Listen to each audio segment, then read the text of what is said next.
दिनों social media पर आज़ादी का ऐलान करने वाले बलूच नेता मीर यार ने बलूच की आज़ादी का ऐलान करते हुए पोस्ट में भारत से कहा कि बलूचिस्तान में अपना राजदूत नियुक्त करें। साथ ही संयुक्त राष्ट्र से मांग की कि लोकतांत्रिक गणराज्य के रूप में बलूचिस्तान को मान्यता दें।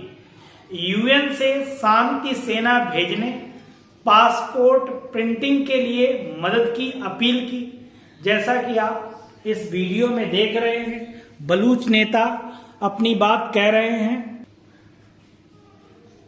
बात करें जो 93,000 बंदूकें पाकिस्तान से छीनी थी सरेंडर करते वक्त, वही बंदूक 10-10 गोलियों के साथ हमें दे दे, फिर हम देखे पाकिस्तान कैसे लड़ते। ना हमें एटम बम की जरूरत है, ना हमें मिसाइल की जरूरत है। बलूच नेता का जैसा आपने वीडियो में देखा, वो कह रहे हैं कि हमें जो 1971 में भारत पाक के बीच युद्ध हुआ था और बांग्लादेश अलग हुआ था, जिसमें 1971 में 93,000 सैनिकों ने जो आत्मसमर्पण किया था, उनकी केवल हमें बंदूकें दे दी जाएं और 10-10 गोलियां दे दी जाएं, मैं पाकिस्तान का नामो निशान मिटा दूंगा।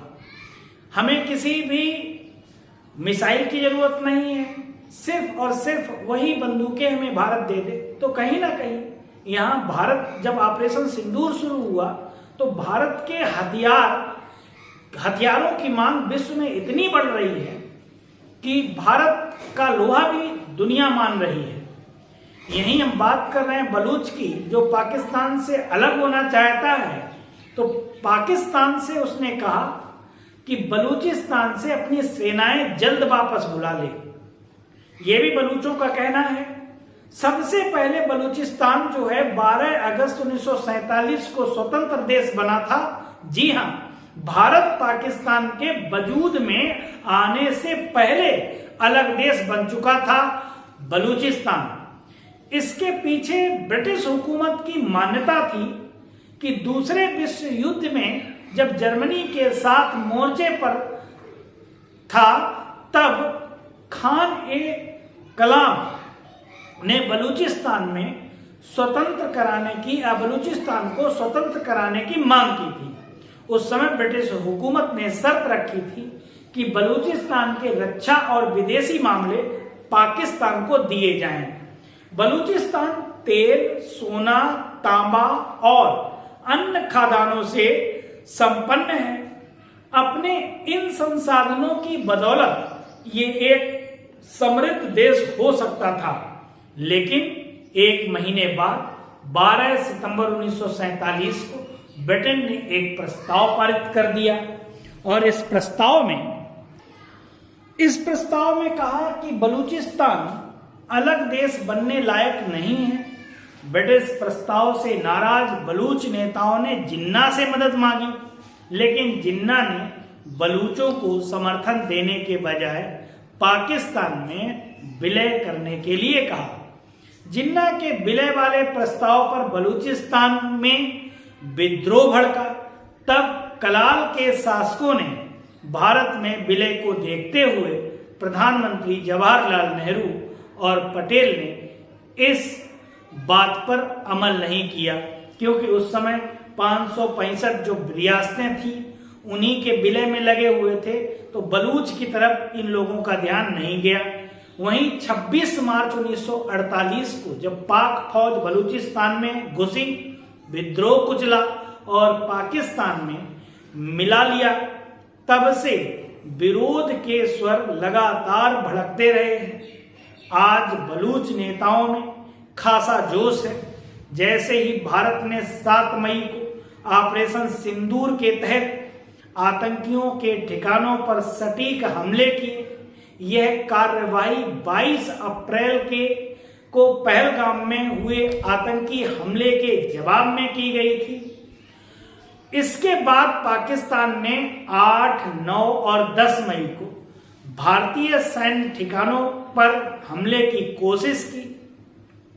की नाकाम कोशिश की। जिनका भारतीय सेना ने करारा जवाब दिया और इस जवाबी कार्रवाई में पाकिस्तान के कई सैन्य ठिकानों को नुकसान पहुंचा, जिनमें एयरबेस, रडार साइट्स और कमांड सेंटर भी शामिल थे। यहीं से बलूचों का जो है जोश बढ़ा। जब उन्होंने भारतीय सेना के शौर्य को देखा तो उनके अंदर का भी जोश जाग गया और वो अपने देश को आजाद कराने के लिए मांग करने लगी। वायुसेना के लिए सिर्फ 23 मिनट काफी थे पाकिस्तान की सरजमी पर पल रहे आतंक के अजगर को कुचलने के लिए। मैं यह कहूं तो गलत ना होगा कि जितनी देर में लोग नाश्ता पानी निपटाते हैं उतनी देर में हमारी वायुसेना ने आतंकी अजगर का निपटारा कर दिया। पूरी दुनिया अब भारत की ताकत का लोहा मान चुकी है। ऑपरेशन सिंदूर की अब हर तरफ तारीफ हो रही है। एक दिन पहले ही ऑस्ट्रियाई एविएशन एनालिस्ट टॉम कपूर ने भारत के शौर्य की तारीफ की। अब अमेरिका के जाने माने युद्ध विशेषज्ञ जॉन स्पेंसर ने भारत के नई नीति को सराहा है और यहां पर पूरी दुनिया अवाक रहेगी जब भारतीय सेना के शौर्य को देखा। खासकर भारतीय सेना की जो वायुसेना है उसके शौर्य को देखा कि 23 मिनट के अंदर 9 आतंकी ठिकानों में बिना किसी सरहद को पार किए हुए अपने हथियारों की मदद से, अपने ड्रोनों की मदद से, स्वदेशी ड्रोनों की मदद से, अपनी ब्रह्मोस मिसाइल की मदद से उन्होंने 9 आतंकी ठिकानों को नेस्त नाबूद कर दिया और पाकिस्तान के हृदय पर चोट की, जिससे पाकिस्तान थर्रा उठा और यहीं से बलूच जो हैं वो भारत के साथ भारतीय झंडे को लेकर और अपने झंडे को लेकर भारतीयों से मांग कर रहे हैं कि अपना दूतावास हमारे यहाँ बना लें और हम आज़ाद हैं, अपनी आज़ादी की बात कर रहे हैं और हो सकता है कि जल्द ही उनको मान्यता भी मिल जाए। तो इस तरीके से बलूचों को आप देखेंगे भारत की वजह से बलूच आज़ाद होना चाहता है और भारत भी अब पीओके पर बात करना चाहता है और किसी भी स्तर की बात पाकिस्तान के साथ नहीं करना चाहता है। Thanks for watching. जय हिंद, जय भारत।